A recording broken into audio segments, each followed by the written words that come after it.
Mahilig ka ba talaga mag-yoga? Oo. Kasi kapag nag-yoga ako, mas nakakapag-isip ako. Talaga? Bilis kasi ako ma-distract. Tulad ngayon, di-distract ako sa ganda mo. Ay, grabe ka naman. Oo nga. Ay, sorry. Thank you. Alam mo, parang bet ko mag-cardio muna bago talaga? mag-yoga. Abulin mo kaya muna ako? Oo, sige. Abulin mo ako? Sige. Ay, sige. Gusto ko yan. Abulin mo. Shoot, kilit lang siya. Hello, boss. Handa na ba kayo para sa Sunday? Absolutely yes, boss. Minamanmanan ko na sila, boss. Good. Siguraduhin mo lang na hindi ka napapalya ngayon. Malaking ransom ang pwede nating i-demand sa pamilya Yu, lalo na unikaihan nila yan. Copy, boss. Tuloy ka pa ba kay Kenny bukas? Ako? Tayo. Oo, katext ko siya kanina. Sabi niya, excited na daw siya at papakilala niya ako sa mama niya. Sinabi mo na bang kasambahay ka dito sa mansyon na to? Hindi pa. Baka hindi ko muna sasabihin. Siyempre, gusto ko matapos ko muna yung party bukas. Para naman kahit paano ma-experience ko na maging guest sa isang socialing party. Ano yun? Tsaka siyempre, ayoko naman maging servidora habang buhay. No? Pero alam mo, dapat maging honest ka na sa kanya habang maaga pa. Mukha namang matino yung si Kenny. Mukhang hindi naman siya matapobre. Mukha nga. Pero ayoko pa kumawala sa pantasya. Cheers!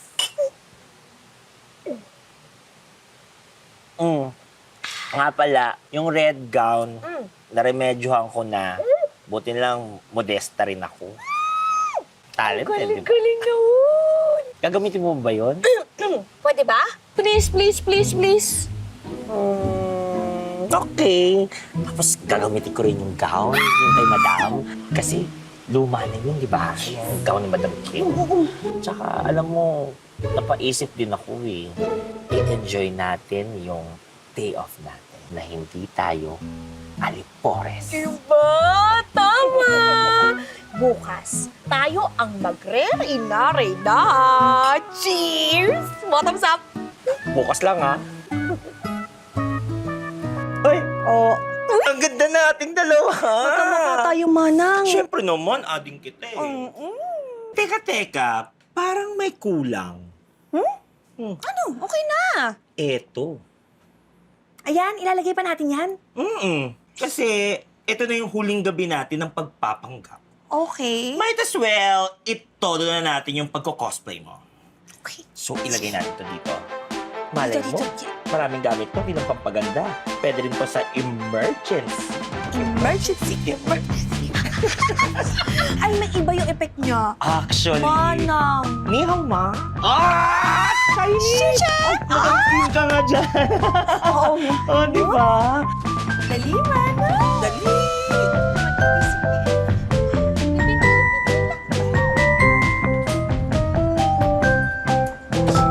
Oh, Kenny! bakit nakapasok na yung van?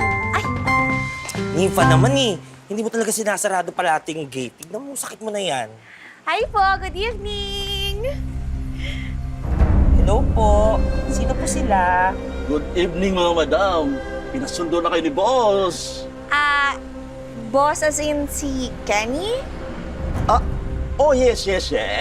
Si Sir Kenny. Meron lang kasi siyang inasikaso iba, kaya ako na inatasan niyang sunduin kayo.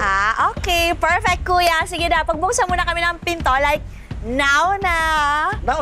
Nauna. Siyempre.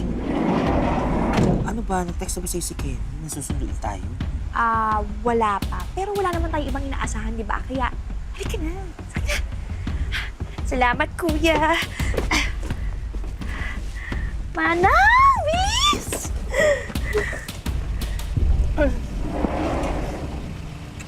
Hi! Ano kayang pagkain to? Excited na ako. Ayan! Kaya, andar din tayo. Oo. Sige, na siguro to. Ayan, buti naman. Hi, Kenny! Nasa car na kami. Anong car? Di ba pinasundo mo kami sa driver nyo? What? Wala kayo nautosang sumundo sa inyo. Kakarating ko lang dito sa labas ng mansyon. Eh, sino tong kasama namin ngayon?